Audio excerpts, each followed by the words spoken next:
여러분 어느덧 2020년의 마지막 주일이 되었습니다. 한 해가 다 갔습니다. 한 해라는 것은 365일입니다. 지구가 태양 주위를 한 번 도는 기간입니다. 태양이 등장하는 거예요. 그죠? 해가 등장하잖아요. 창세기 1장에 보면 해가 언제 만들어졌냐면 넷째 날에 만들어졌어요. 해, 달, 별이. 근데 그걸 만드신 목적이 뭐냐면 해, 달, 별을 만드시고 거기에다가 징조와 계절과 날과 해를 주장하도록 하셨습니다. 그러니까 이 해를 만드신 것, 이어를 만드신 것이 하나님이시다 하는 것입니다. 그런데 하나님이 만드셨지만 만드신 거의 첫 번째 목적이 뭐냐면 징조라는 거예요. 징조. 해를 만드신 이유가 징조. 자, 그러면 징조라는 것이 무엇일까? 징조. 여러분, 징조의 첫 번째는 뭐가 징조? 성경에 말하는 징조 하면은 뭐에 대한 징조지요? 재림에 대한 징조죠. 재림이시기도 하고 그 다음에 한 개인으로 보면 개인의 죽음을 얘기하는 것입니다. 자, 그래서 연말 year end다. 연말은 무엇을 예표하는가 라고 하면 나의 죽는 날을 예표하는 것입니다. 그래서 우리 연말을 맞으면 하나님께서는 내가 세상 떠난다 라고 한번은 생각을 해보라는 것이죠. 그래서 세상을 떠난다. 이게 해의 징조의 첫 번째예요. 그래서 내 인생의 마지막이다. 이렇게 생각하고 자신을 돌아보는 거예요. 그러면 내 인생에 살 날이 지금 며칠 남았어요? 월, 화, 수, 목 4day 남았네. 그렇게 자기 인생을 한번 끝이다 생각하고 돌아보라는 의미를 가지고 있고요. 그 다음에 이제 새해가 오잖아요. 2021년 새해는 내가 근데 다시 태어났어. 다시 태어났어. 또 내가 다시 한번 나에게 삶의 기회가 왔어. 이렇게 생각하고 다시 새 출발을 하라는 것입니다. 여러분 그렇게 하시지요? 네. 여러분 대나무라고 하는 나무가 있습니다. 대나무 우리 다 알다시피 통은 결코 크지 않지요. 이 대나무 통은 굉장히 작은 편에 속합니다. 그런데도 대나무의 특징은 빨리 자라고 뭐 40m까지 자란다지요. 빨리 하늘을 향해서 자라고 그리고 매우 단단해요.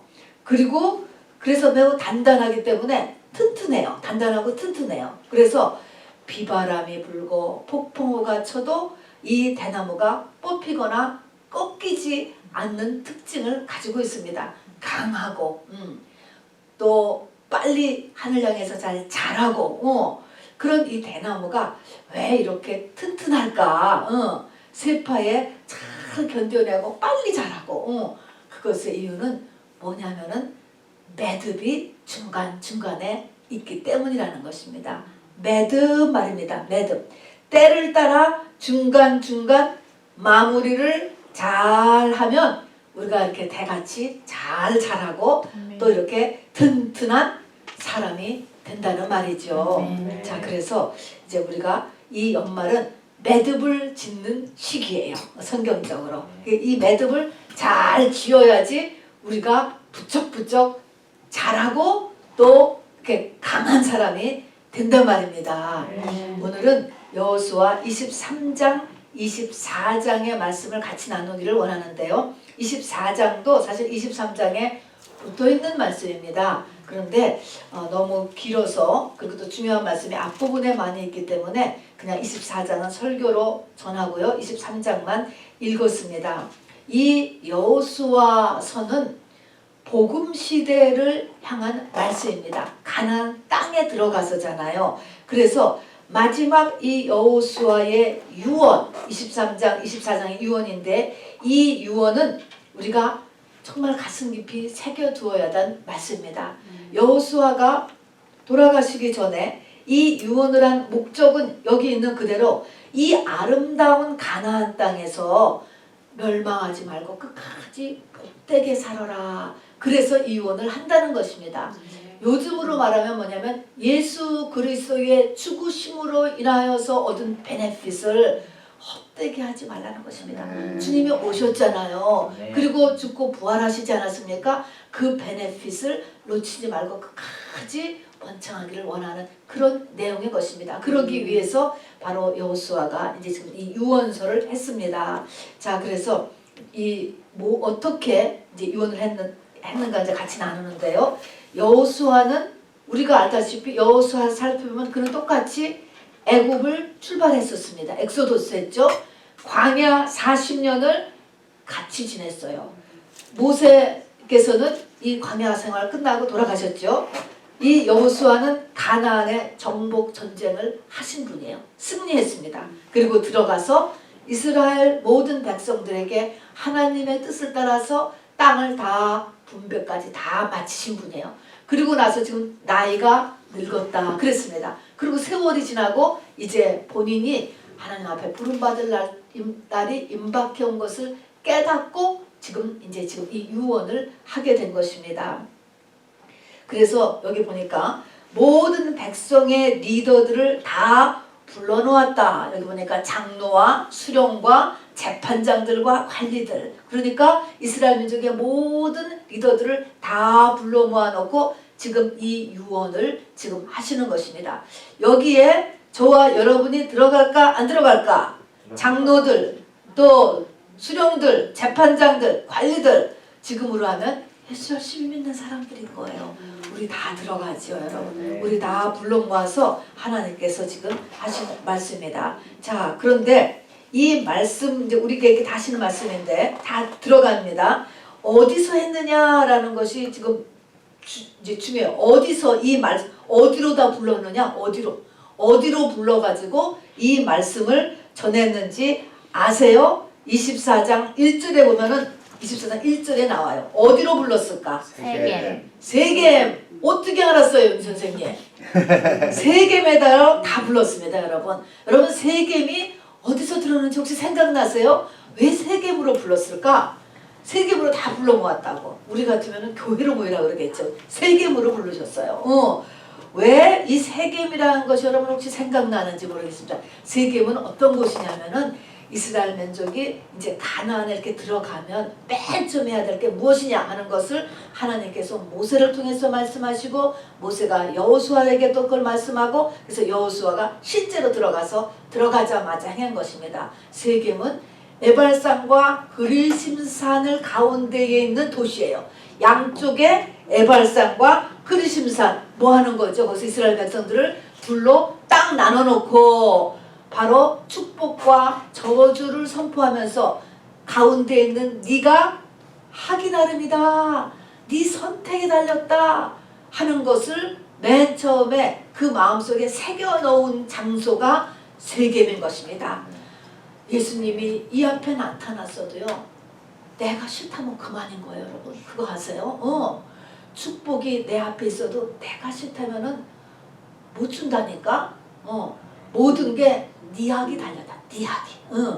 이거 가르쳐준 거예요. 굉장히 중요합니다, 여러분. 성경에 보면은 개인의 자유 의지를 강조하는 게 굉장히 많아요. 또 어떻게 보면 또 하나님의 절대적인 또 섭리하에서 또 움직여요. 그러니까 이게 항상 이 장로교 쪽하고 자유 의지를 중요시하는 감리교나 순복음계통하고 다 맞는데 또 이렇게 또 약간의 또 차이가 있습니다, 여러분. 근데 이런 거를 보면은 맨 처음에 한 일이 불러다가 세겜에서부터 모르거든요. 그리고 가나안 들어가서도 세겜에서 축복과 저주를 선포하는 일부터 하는 걸 보면은 네 학이 달렸다, 네 학이 달렸다라는 것이 이게 중요합니다, 여러분. 그래서 모여서 이 축복과 저주는 네 학이 네 선택에 달린 것이다 하는 것입니다. 오늘 말씀도 마찬가지예요. 우리가 수도 없이 연말을 보내는데 그때 내가 깨닫고 충격받고 행하느냐 그렇지 않느냐 라는 것은 또 누구한테 달렸어요? 나한테 달렸어요, 여러분. 그래서 이거 세겜에다가 모았다 하는 것입니다. 그 다음에 그래서 세 개 다 모아놓고요. 그 다음에 첫 번째로 하시는 말씀이 뭐냐면은 여호수아가 현재 우리의 상태를 이야기해 줍니다. 그 현재 우리의 상태는 뭐냐면 우리가 가나안 정복 전쟁을 해서 이겼습니다. 그리고 땅 분배도 다 받았습니다. 그런데 23장 4절 5절 보면 아직도 정복해야 될 땅이 조금 남아있다. 이거를 잊지 말라는 것입니다. 완전히 쫓겨나가지 않은 부족들이 남아있다. 2020년 여기까지 여러분들 전심을 다하여 최선을 다해서 달려왔지만 아직 다 된 것은 아니다. 다 된 것은 아니다라는 것입니다. 이거 알아두라는 것입니다. 다 된 거 아니에요. 대한민국도 굉장한 번영을 일으켰지만 빠른 시일 내에 다 된 게 아니다. 이거 알아두려는 것입니다. 그리고 세 번째 기본으로 알아둘 것은 15절에 보면은 하나님께서 이 불길한 말씀, 여기 보니까 불길한 말씀이라는 게 나와요. 단어가. 하나님께서 이 불길한 말씀도 이 시간에 전하라고 하신다 라고 이야기하면서 너희가 이렇게 지금 잘 여기까지 왔지만 그 조금 남은 그 부족들 때문에 완전히 뒤집어질 수도 있다. 전복될 수도 있다라는 것입니다. 다시 광야 40년 같은 생활을 할 수도 있고 애굽의 노예 생활 같은 것으로 돌아갈 수도 있다. 이거를 알아두라는 것입니다. 이게 베이직이에요. 베이직. 선택. 나한테 달렸어요. 그리고 다 된 게 아니에요. 근데 조금 안 됐는데 이 조금 안 된 것 때문에 전체가 다 완전 멸절될 수도 있다 라고 하는 말을 하시는 거예요. 나중 말은 그렇게 유쾌한 말은 아님에도 불구하고 하나님께서 하시라고 하셨기 때문에 이 불길한 말씀도 내가 전한다 라고 말씀을 하셨습니다. 자, 그러면서 이제 그러면 그렇게 하지 않으려면 어떻게 해야 되는가 라는 거를 이제 제가 정리를 했습니다. 그래서 구체적인 행동 강령을 5개를, 구체적으로 4개요. 4개. 5번째는 이제 그렇게 되면 네가 이 4가지를 잘 지키면 앞에 거 3가지까지 해서 7가지를 잘 지켜 살면은 일당천이 된다. 두려워하지 말고 살라는 것입니다. 한 사람이 1000명을 당하는 사람이 될 것을 이렇게 말씀했습니다. 그럼 구체적으로 해야 될 게 뭐냐? 가장 첫 번째는 뭐냐면은 너의 인생의 목적이 뭐냐는 거야. 목적을 점검해야 된다는 것입니다. 사람은요, 저쪽에도 사실은 그 속에 있는 자기의 목적을 따라서 디시전 메이킹을 해가요. 가만히 보세요. 그 속의 목적이 매우 중요해요. 그렇기 때문에 사단의 전략은 뭐예요? 그 속에 있는 목적을 바꿔놓는 거예요. 이걸 흐리게 하고 다른 데로 가는 거예요. 아무리 열심을 해도 마라톤을 뛰는데 여기가 목적인데 다른 데 가서 있으면은 꽝이야. 다시 뛸 수도 없고 인생 끝이잖아요. 목적을 잘 정해야 된다. 이 사단의 깊은 전략에 흐트러지면 안 되는 것입니다. 크리스찬의 인생의 목적은 뭘까요, 여러분? 인생의 목적이 뭘까요? 바울을 통해서 빌립보서 3장에도 얘기했지만 뭐예요? 같은 말이지만 예수예요. 우리가 예수를 얻는 것입니다. 천국에 가는 것입니다. 여러분, 예수 얻는 거예요. 예수 얻는 거. 자, 인생의 목적이 내 자식 잘 되게 하는 거. 목적은 아니에요. 첫 번째 목적은 아니라는 것입니다. 세상에서 인정받는 거, 명예를 얻는 거, 재물을 좀 쌓아놓는 거. 여러분, 이건 다 사이드예요. 이것이 첫 번째가 되시면 안 돼요, 여러분. 그래서 내 파이널 목적을 흐트러지지 말라는 거예요. 이거 지금 확실히 하라는 것입니다. 자, 그래서 그것은 예수 얻는 거예요. 예수 되는 것, 없는 것 마찬가지인 것입니다. 이렇게 하기 위해서 예수 얻는 것, 그러니까 목적을 딱 항상 잊지 말아야 되는 것과 두 번째 23장 6절을 보세요. 구체적인 행동 강령에 그렇게 하기 위해서 두 번째 하는 23장 6절을 보면은 이렇게 써 있습니다. 그러므로 너희는 크게 힘쓰라는 거예요. 아주 노력해야 될 게 뭐냐면 이제 하나님의 말씀을 배우고 연구하고 실천하고 하는 하나님 말씀을 연구하는 것이라는 것입니다. 인생의 목적 예수예요. 자, 그 다음에 구체적으로는 말씀을 크게 힘써서 배우라는 것입니다. 그 다음에 문제는 말씀을 배워요. 자, 말씀을 배우는 거는 플러스예요. 이거는 플러스적인 것이죠. 그런데 우리의 인생은요, 이 플러스만 하는 게 아니고 마이너스를 막는 게 굉장히 중요해요. 우리가 어떤 목적지를 향해서 운전을 해서 갈 때는 엑셀만 밟아서 가는 게 아니에요. 브레이크도 잘 밟아야, 때를 따라서 브레이크를 잘 밟아야 된다고. 이 브레이크가 뭐냐면 세상과의 관계라고 하는 것입니다. 이 세상과의 관계가 뭐냐면 여기 이스라엘 민족에들은 조금 남아있는 다른 족속들이에요. 요 족속들이 이게 아주 지금 문제가 되는 것입니다.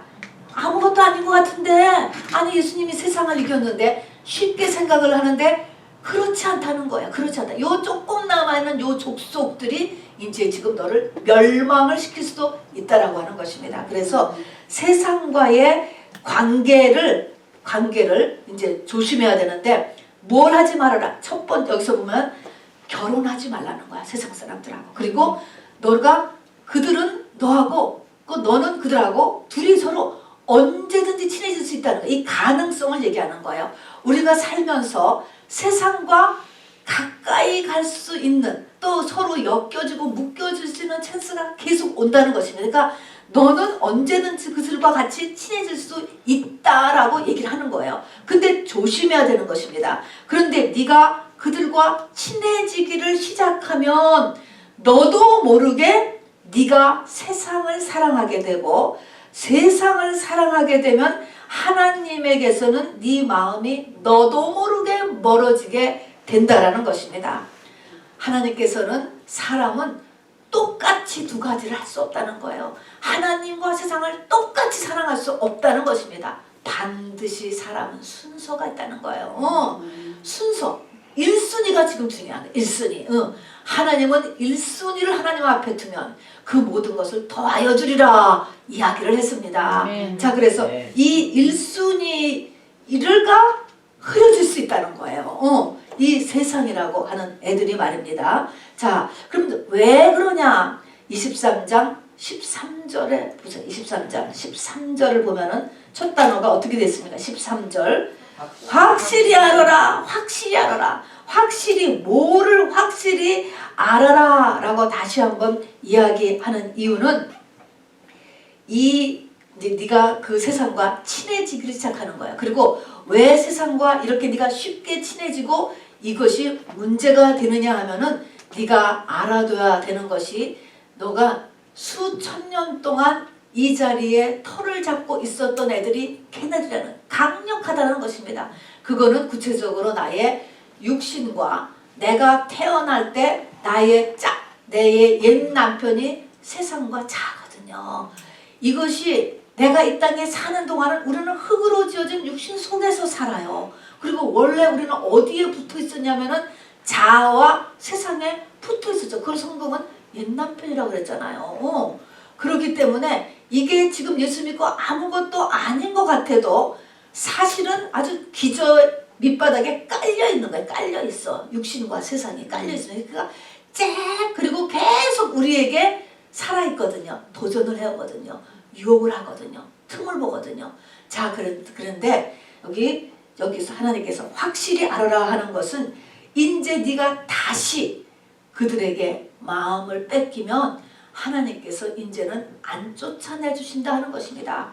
그래서 네가 멸망으로 빠져든다. 그래서 그것을 하나님께서 안 쫓아내 주신다라고 하는 말은 뭐냐면, 우리가 지금쯤 걸 다 알거든요. 여러분 이거 다 알잖아요. 세상, 자아, 이거 죽어야 되는 거 다 알잖아요.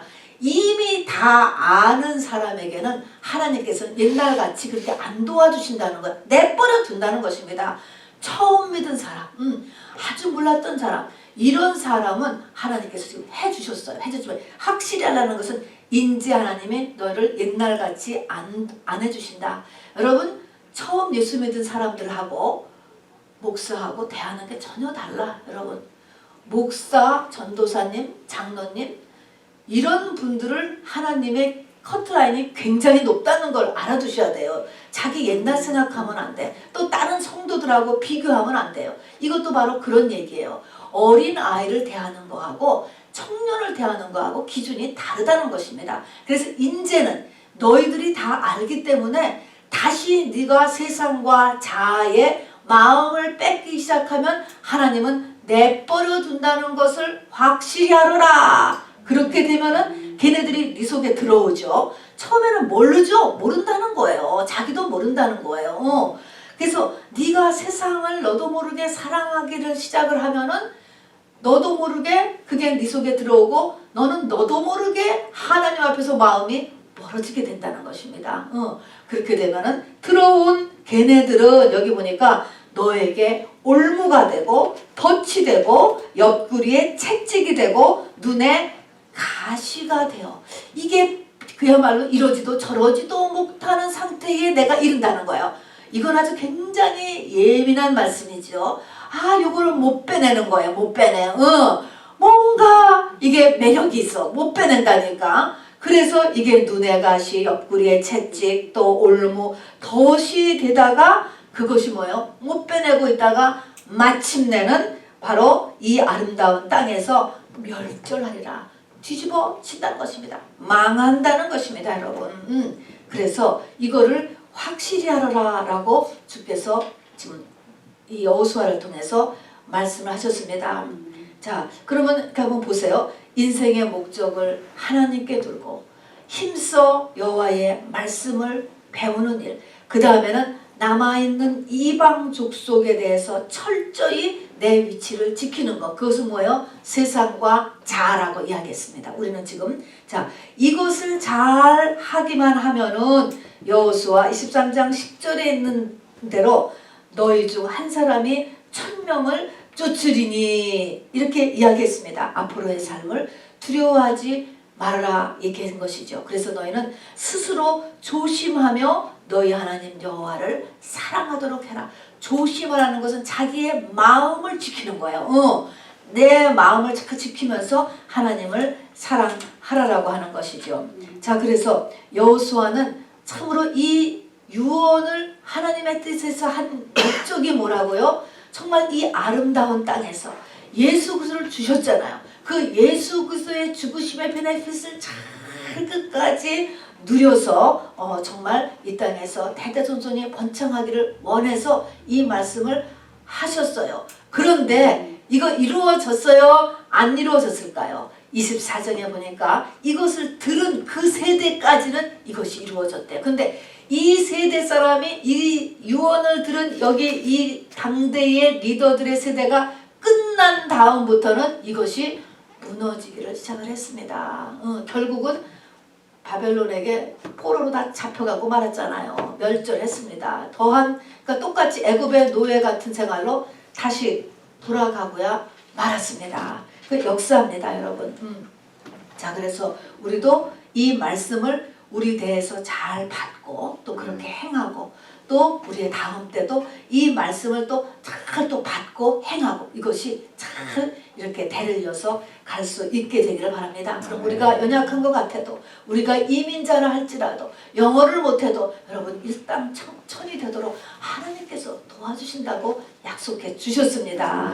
자, 그래서 이 연말은 이 여호수아의 유언을 이렇게 유언도 이렇게 되돌아보고 또 정말 대나무의 매듭같이 매듭을 짓기 위하여서 연말은 반드시 하나님 앞에 와야 합니다. 우리가 아무리 좋은 음식을 또 아무리 위생적으로 잘 먹었어도요, 사람에게는 항상 배설물이 있게 하셨어요. 이게 하나님의 영적인 원리를 보여주는 것입니다. 우리가 아무리 1년 동안을 내가 최선을 다해서 살았고 한 번도 교회 예배도 빠진 적도 없고요, 죄를 진 것 같지도 않고요, 또 경건하게 사는 것 같아도 이 연말에 반드시 또 배설물이 있다라는 것입니다, 여러분. 그래서 연말에는 반드시 하나님 앞에 와서 이렇게 매듭을 좀 쳐야 돼. 매듭을. 그래야 대나무같이 쭉쭉 빨리 영혼력의 성장이 일어난다는 것입니다. 자, 그래서 이제 마지막으로 이 매듭을 짓는 이 연말이 되기 위해서 무슨 매듭을 져야 될까? 무슨 매듭? 져야 되는 것입니다. 3가지 꼭 매듭을 짚고 넘어가야 되고 이 매듭을 잘 지어야 돼. 잘 지어야 돼. 그 잘 짓는 게 문제지요. 그냥 휙 지나가는 게 아니고 두말할 것이 첫 번째는 회개의 매듭이지요. 지금 3가지가 있는데요. 이 3가지는 전부 다 기회가 있어요. 기회.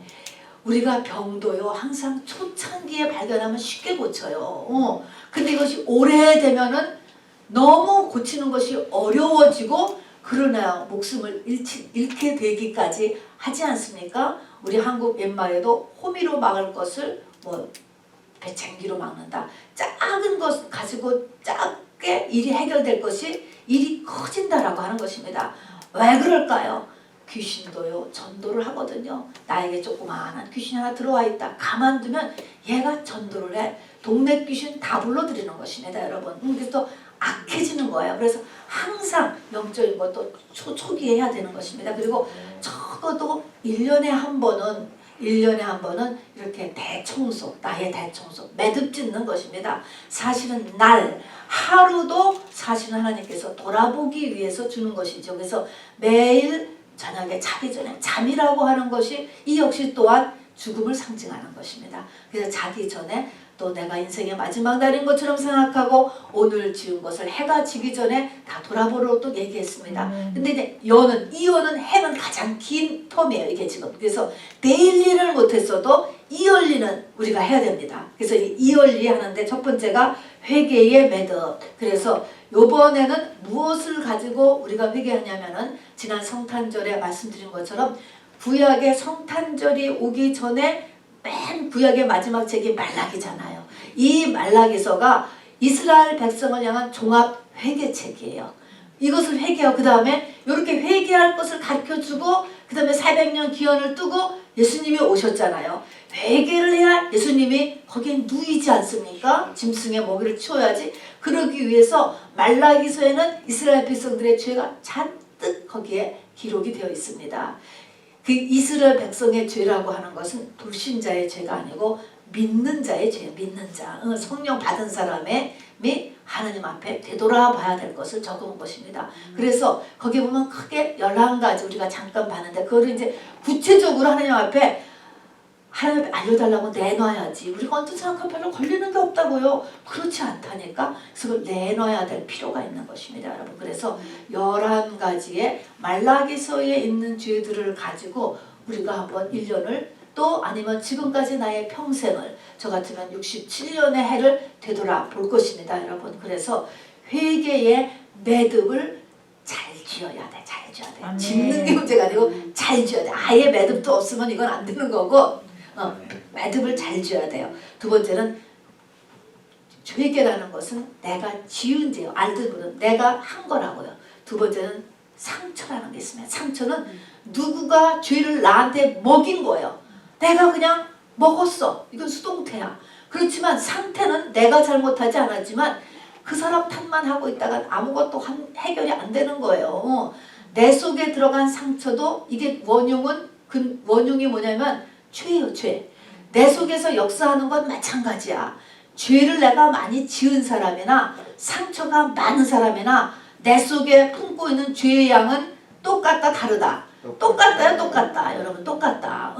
그렇기 때문에 하나님께서 특별히 이 상처에 대해서는 어떻게 말씀하시냐면 상처는 하나님께서 내게 더 가까이 오라 라고 하는 초청장이라고 이야기했습니다. 그래서 죄를 그냥 먹인 거예요. 이것을 나한테 오는 이 상처를 해결하기 위해서 하나님 앞에 더 나가서 몸부림을 치는 것이죠. 그러니까 하나님께서 부르기 위해서 그 사람 자체는 죄를 짓지 않았지만은 죄를 그냥 먹였다니까. 어린 시절부터 시작되는 거예요. 뱃속에 있을 때부터 시작돼요, 이것은요. 그래가지고 내 속에 상처가 있는 거야. 그런데 결론은 똑같이 뭐냐면 죄이기 때문에 동네 귀신 다 끌어들이고 나에게 계속 문제가 터지고 이런 일들이 일어나는 것입니다. 상처를 돌아보는 일을 우리가 해야 됩니다. 자, 그랬고 아까도 했지만 이 상처라든가 또 죄는 다 기회가 빠를수록 좋고요. 또 이 기회가 있어요. 하나님께서 이 회개도 기다리신다는 것을 알아주셔야 돼요. 오래 기다리죠. 오래 기다리셔요, 하나님께서. 그렇지만 하나님께서 그만할 때가 있어. 그만.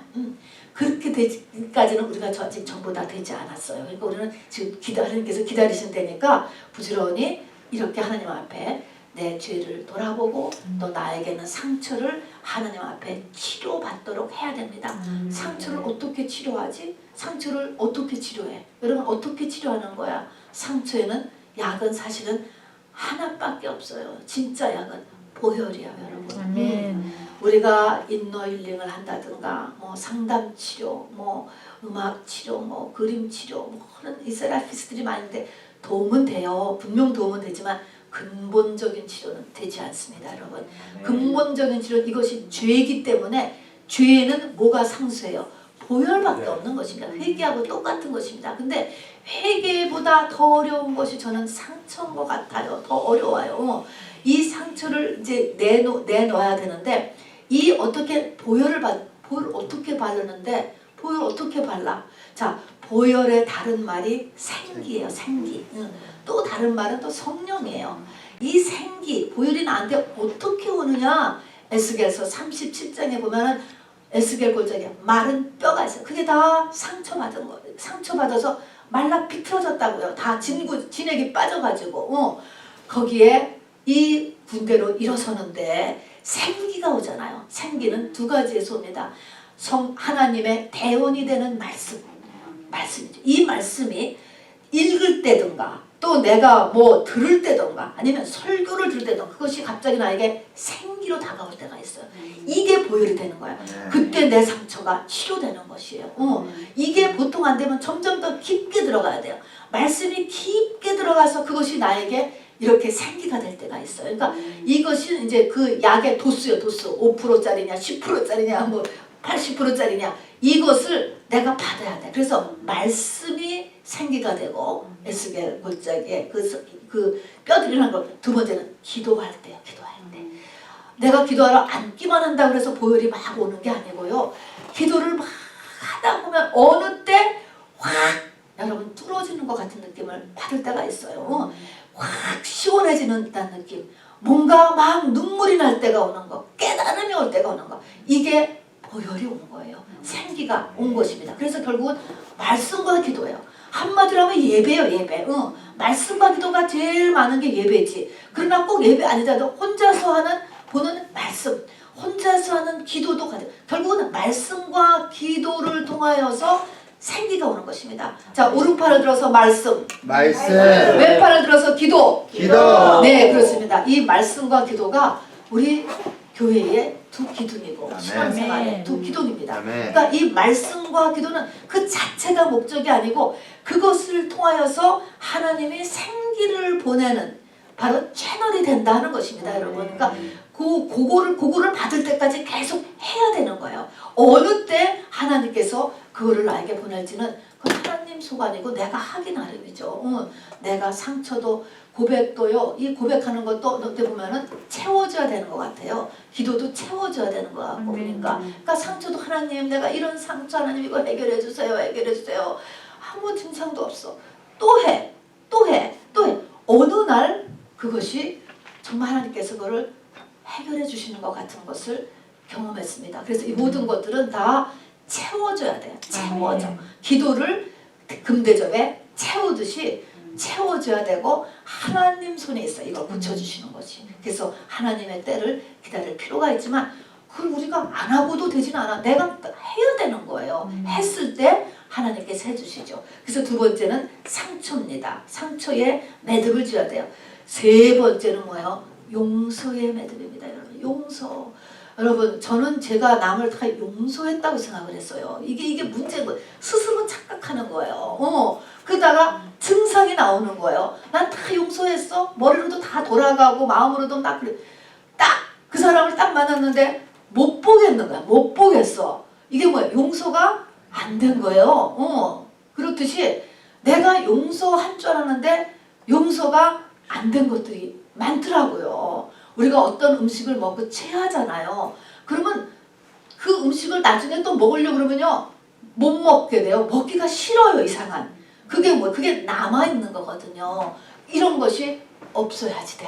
없어져야 이게 용서가 된 거예요. 오리지널 상태로 돌아갈 수 있어야지 이게 용서가 된 거거든요. 그래서 우리 속에 용서 안 되는 많은 사람들이 있어요. 왜냐하면 이거는 원죄를 지녔기 때문에 정말 카인과 아벨이라고 그랬잖아요.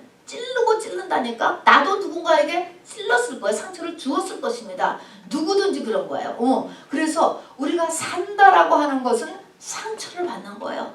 누구의 말에 누구의 뭐 거절감에 뭐 여러 가지에 대해서 우리가 이렇게 상처를 많이 받고 그걸로 인해서 용서하지 못하는 사람들이 생겨납니다. 자, 그런데 이 용서의 매듭을 짓지 못하면 누가 가장 손해를 보냐면 내가 가장 손해를 보는 거야. 상대방은 알지도 못하죠. 내가 손해를 보는 이유는 뭐냐면 우리 주기도문 맨날 하듯이 우리가 우리에게 죄 지은 자를 용서해 준 것 같이 우리의 죄를 용서하여 주옵시고, 그러면 내가 누구를 용서하지 못하면 내 죄가 용서가 돼 안 돼? 안 된다는 거야. 내가 고백을 했는데도 가다가 딱 막혀. 하늘이 막혀버린다니까. 우리 1만 달란트 빚진 자와 500데나리온 빚진 자의 비율을 말씀하셨잖아요. 거기서 그거는 비교할 수도 없는 큰 차이예요, 이것이. 그런데 어쨌든 내가 요 용서를 못하고 있으면 그 1만 달란트에 이게 뭡니까? 예수님의 보혈의 공로예요. 넓이와 깊이와 높이와 길을 측량할 수 있는 하나님의 은혜예요. 그것이 나에게 블락킹이 돼버린다니까. 그러니까 가장 큰 손해를 내가 보고 있는데 마귀는 어떻게 합니까? 너 그건 용서하면 안 돼. 너는 원수를 갚아야 돼. 계속 너는 저주해야 돼. 이게 뭡니까? 이방 나라에서 하는 거예요. 특히 우리 중국의 무술 영화를 보면 맨날 원수 갚기 이거 이게 원래 이 사단이 하는 것입니다. 우리는 몸부림을 쳐서라도 그리고 성령의 도우심을 받아서 이것이 내가 해결되도록 해야 되는 것을 어떻게 해야 돼?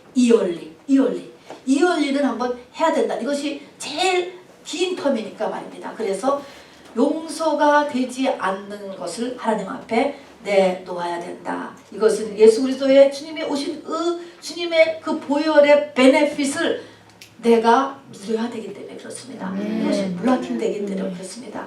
자, 이제 말씀을 마칩니다. 성령 시대의 모형이 되는 여호수아의 유언을 잘 우리가 마음에 새겨 두어야 됩니다. 어디서 모였다고요? 세겜에서. 내가 해야 되는 것입니다. 내가 해야 돼요. 자, 그래서 이제 이렇게 내가 이 말씀을 다 마친 다음에 여기서 끝난 게 아니고 이 여호수아가 상수리 나무 밑에다가 이 집 사정에 갑니다. 큰 돌을 가져다가 큰 기념비를 하나 세웠어요. 그리고 백성들에게 모아놓은 그 리더들에게 내 말을 잘 듣고 그렇게 하겠느냐? 그러니까 그렇게 하겠다라고 전부 다 대답했습니다. 네, 그렇게 하겠습니다. 그러면 그렇게 하겠다라고 하는 것과 그 내용을 거기다가 썼단 말입니다. 기념비. 왜 이렇게 기념비를 해놨을까라고 하고 보니까 사람은요, 이 말을 하는 이 순간에도 완전한 존재가 아니라고 하는 것입니다. 작심삼일. 그래서 묶여야 된다라고 하는 의미인 거예요. 묶여야 된다. 그래서 하나님께서도요, 우리를 은혜 주시기 위해서 우리를 묶는 때가 있어요. 그래서 그 묶는 거를 여러분이 또 같이 결단을 해야 돼. 그러면은 그냥 내가 찬양 단장을 내년에도 맡을 거야. 그러면 찬양 단장 때문에 할 수 없이 금요일날 못 빠지잖아. 그렇게 묶는 거예요. 묶는 거. 근데 그런 거 싫으니까 그게 부담이라고 생각하는 거죠. 목사도 마찬가지죠. 목사니까 할 수 없이 어떤 때는 할 수 없이가 할 수 없이 성경을 봐야 되고 설교를 준비해야 되잖아요. 그게 뭡니까? 그 묶임이 누구를 살립니까? 나를 살리는 거예요. 그래서 십자가의 도. 이것은 묶는 것 같지만 이 묶임이 나를 자유케 한다는 것을 잊어버리시면 안 됩니다. 그래서 묶여야 된다는 것을 묶이게 하기 위해서 이렇게 기념비를 세웠습니다. 그리고 그 묶이는 것이 나를 결국은 끌고 가서 승리로 가게 한다는 것을, 자유하게 한다는 것을 말씀을 드리는 것입니다. 자, 그래서 우리가 이제 구체적으로 이번 연말 3데이 동안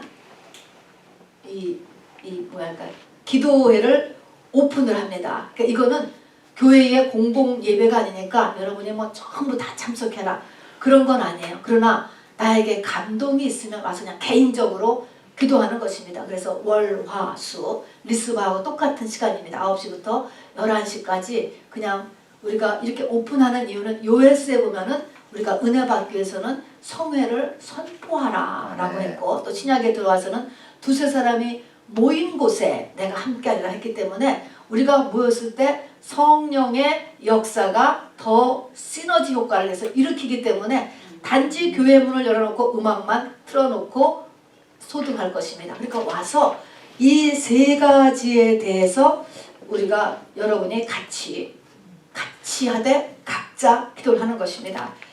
회개에 매듭쳐야 되고, 상처에 매듭쳐야 되고, 용서에 대한 매듭을 여러분이 하나님 앞에 아주 간절하게 드릴 수 있게 되기를 바랍니다. 이렇게 얘기를 했어도 하고 안 하는 것은 누구한테 달렸어요? 나한테 달렸다고 성경은 이야기를 하는 것입니다.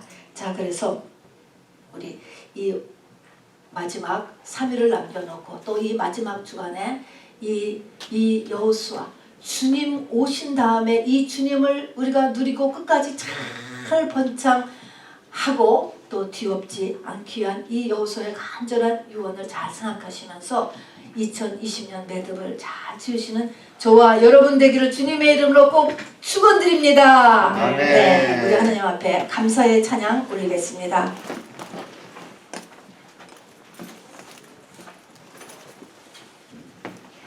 지금까지 지내온 곳 주의 크신